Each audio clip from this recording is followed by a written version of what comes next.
It always seemed to take longer to get to the top. It was hard to tell if the guys were looking forward to the night off or just pissed off that they lost 2 hours. 2 hours into a 12-hour shift and the methane alarm goes off. I still had the 4 sticks and their caps in the yellow bag hanging from my shoulder. There wouldn't be any blasting done tonight, and now I was stuck with the bag again. The magazine, where they kept the dynamite under lock and key, stayed open just long enough for the dog watch to check out their daily ration. I would be taking the yellow satchel home with me again. It was a pain in the butt, but the pay differential made up for the inconvenience. I grabbed my Carhartt from the locker and started out the door. I could make out the gray clouds rolling in over the mountains to the east. By the time I got across the parking lot, Marty had the truck warmed up and ready to go. Damn it, Travis, I don't understand why you can't get a beat-up old truck so you'd at least have something to drive. You know I can't afford it. Just making the payments on Donna's Mustang keeps me in the poorhouse. It ain't easy to feed 3 kids and I have a high-maintenance wife. You are the most pussy-whipped guy I know. She's been wrapping you around her finger since grade school. Marty was right. Donna latched onto me when we were both kids.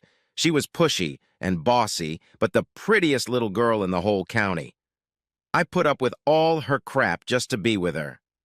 Somehow or other, it got out of hand. We were barely out of the lot when the rain started coming steady. It was a dark, cold rain. You could tell it was going to last most of the night. The only good thing rain did, as far as I was concerned, was to wash the coal dust off the world. Of course, the farmers thought otherwise. The wipers on Marty's old F-100 were slapping heavy and leaving big streaks across the windshield. The crack on the passenger's side started leaking onto the dash like it always did. Yeah, that's just what I needed, a beat-up old truck. It was only 15 minutes to the trailer park. The whole place turned to mud when it rained. It would have been nice if they at least put down some gravel once in a while. All we needed was a down payment to get out. The trouble was, every time I saved a little, Donna found something to spend it on. I'll pick you up tomorrow, same time. Thanks, Marty. Marty and I grew up together. Neither one of us planned to work the mines, but that's how it ended up. He was going to join the Air Force, but they wouldn't take him without a high school diploma. I wanted to become a certified auto mechanic of some type. That didn't work out either. Hey, Travis, where's the Mustang? It's hard to miss seeing a bright yellow car, except when it is not there. I just shrugged and walked into the double wide as he pulled out. My 3 boys were all sitting on the floor in front of the TV when I walked in. Where is your mother? Todd, the 8-year-old, just looked at me and shrugged. When did she leave? About 10 minutes after you left for work. I got the distinct feeling I was interfering with their television watching. What did she have on? Her red dress. One thing I knew for sure is that she didn't wear that dress to go to the supermarket. It was low-cut and came above her knees. I will say that she looked good in that red dress. I put my crib can in the refrigerator. It would still be good tomorrow. Did your mother feed you before she left? Todd was the only one responding to my questions. No, I fixed supper. What did you guys have? Cocoa Puffs. The 3 of them seemed transfixed to the boob tube. It was obvious that I was an unwelcome distraction. As far as I was concerned, Todd was not old enough to be watching himself, let alone his younger brothers. Terry was 6, and Sean was going on 3. Todd, if you get a chance, put a clean pair of pants on Sean. It's pretty clear that he pissed himself. I had a hard time believing that a 3-year-old was not potty-trained yet. Donna was the type of mother that felt kids should raise themselves. I grabbed a quick beer and took a leak. It was raining like hell outside, but I had an uncontrollable urge to go find my wife. I wondered where I'd find her at tonight. Everything was fine up until about 4 years ago. Donna started going out with her friend, Martha Lou. At first, it was only once a week, while I stayed with the 2 boys. It slowed down some while she was pregnant with Sean, but after he was born, she started up again. When I went on the night shift at the mines, she would get a sitter while I was working. About 6 months ago, she started leaving them alone. Marty was right about one thing. I was pussy-whipped. The entire time I was with Donna, I let her call the shots. She always made the decisions as to what we would do and where we would go. I really had no say-so about anything. She was so exciting to be with. that I would endure anything to make her happy. I guess that was my problem. The best thing about our relationship was the sex. I got more sex than any other guy I knew, and it was good sex. In all fairness to myself, I did make an attempt to curtail her extracurricular activities, but I failed miserably. Donna's daddy was a deputy sheriff when we got married, and shortly after that he was elected to the position as county sheriff. He never liked me. He let me know in no uncertain terms that I was not good enough for his only child. I realize now that he was right. I could not provide for her in the manner that she required. One night, before she got pregnant with Sean, I went to one of the local honky-tonks and attempted to force Donna to come home with me. I was not quiet about it. Her father showed up in less than 10 minutes. Donna's dad was a big man, and he was belligerent as hell. He slammed me up against the wall in the middle of the bar and informed me in front of 100 people that if I ever touched his daughter again, he would beat the living shit out of me. Donna was able to calm him down, and she did leave with me. That was the last time we ever had a discussion about her running around. After Sean was born, she seemed to enjoy doing it, just to irritate me. A famous man once said, "All men live lives of quiet desperation." I don't know who he was, but he was one smart dude. I looked at my 3 boys on the floor and decided I didn't want to do this anymore. It was still raining. "Mama, it's Travis. I need you to do a favor for me." My mother and I were always on good terms, except when it came to Donna. She had a sixth sense about her and never really warmed up to my wife. Donna was smart and pretty, but Mama felt she was a sneak and not to be trusted. Looks like she was right also. Everybody was right. Except Travis. "Why aren't you at work, boy? How do you expect to feed those 3 young'uns if you are taking off work?" "Didn't take off. They shut down again because of the bottom gas. I need you and Dad to come over and pick up the kids. I have to go out for a while and don't want to leave them alone." "Where is your loving wife, boy?" "I'm not sure." There was a pause at the other end of the line. "You do what you have to do, son. You know that your daddy and I will always back you up." "Thanks, Mama." It's good sometimes to have family. Donna had a cell phone, but I decided not to call her. The boys were still glued to the television as I put my Carhartt back on and picked up the yellow satchel. I slid an old Army surplus poncho over my head and stepped out into the rain. My sons never seemed to notice my leaving. Now I wished I had the old truck Marty was joking about. It was less than a half-mile from the trailer park to the main street. Once I was on the asphalt, the walking got easier. It didn't take long for the rain to make me feel worse than I was. The poncho only came down to my knees, so my Levi's were soaked in the first 10 minutes. For some reason, my left sock was wet. I made a mental note to waterproof my boots again when I had the time. The poncho was keeping my head dry, but the rain was blowing into my face. Every few minutes, I had to wipe away the water just to see. Most of the bars were on the other side of town, naturally. It was an odd town. On one side of the main street was a railroad track, and on the other side, all the stores. Of course, the stores were closed now, that is, the ones that were still in business. The streetlights all worked fine, and you could actually see the raindrops as they fell in front of the globes. 2 cars stopped and offered me a ride, but I just waved them on. The south end of town ended right before the interstate. The last place still open would be Joe's truck stop. It used to be Joe's coffee shop before they put the interstate in. They served good meals and hot coffee.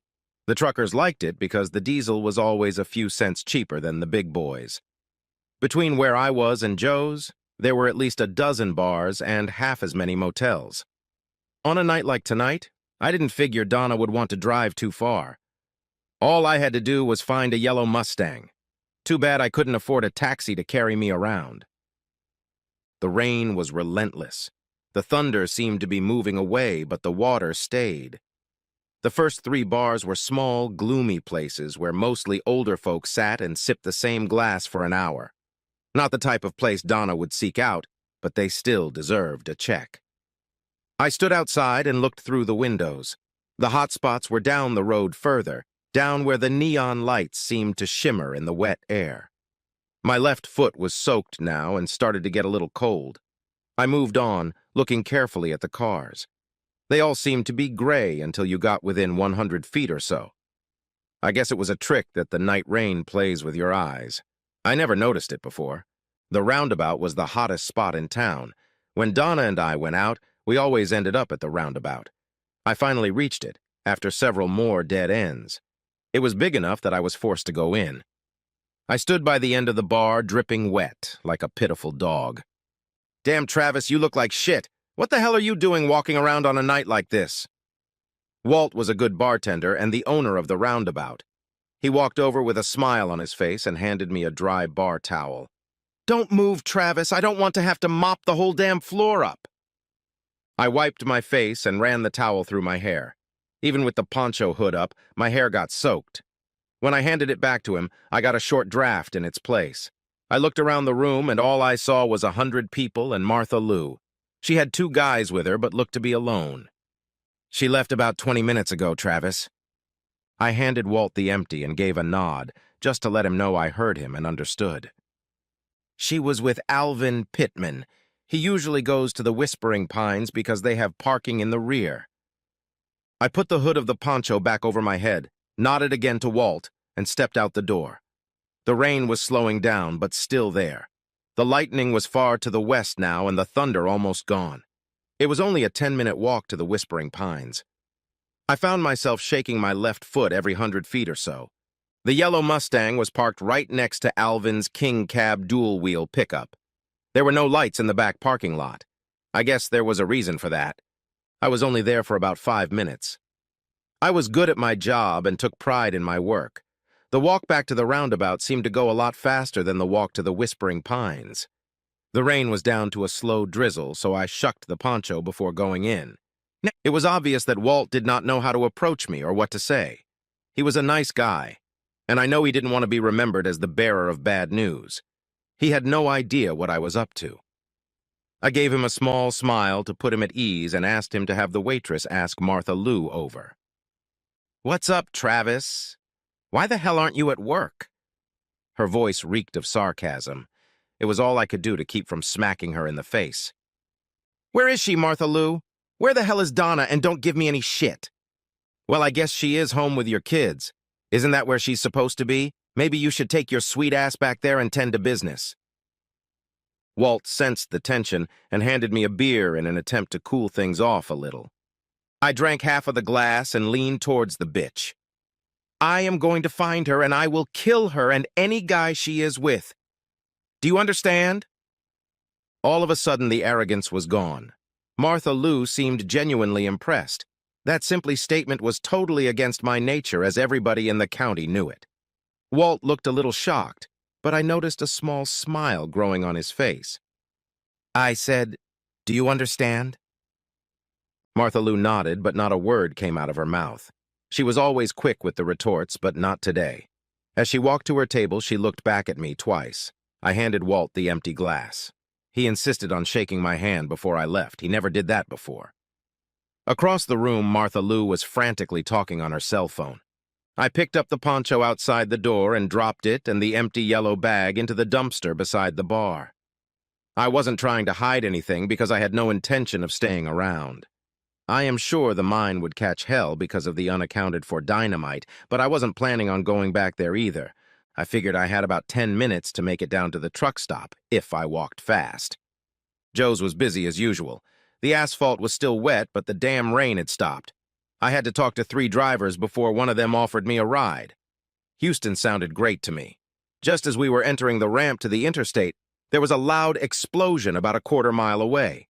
We watched the orange ball and black smoke rise up, visible even in the dark. My driver said a couple of words that I seemed to miss. He didn't notice the smile on my face as I looked out the window. Epilogue. I had no trouble getting a job at the Pasta de Conchos mine near Palau. They were pleased to get a certified shot firer after they lost several men. It seemed that I helped them meet some type of insurance requirements. The yellow Mustang completely disappeared, along with my loving wife. They had a memorial service, but there was no casket. Alvin was blown across the parking lot by the blast and ended up splattered on the side of a dumpster. I felt bad about Alvin, but at least he had a funeral. I don't imagine I will be able to go back home again since there is no statute of limitations on what I did. Since blasting is a federal offense, the ATF is also interested in finding me. Mom and Dad are bringing the boys down this summer. At least I don't have to wonder anymore.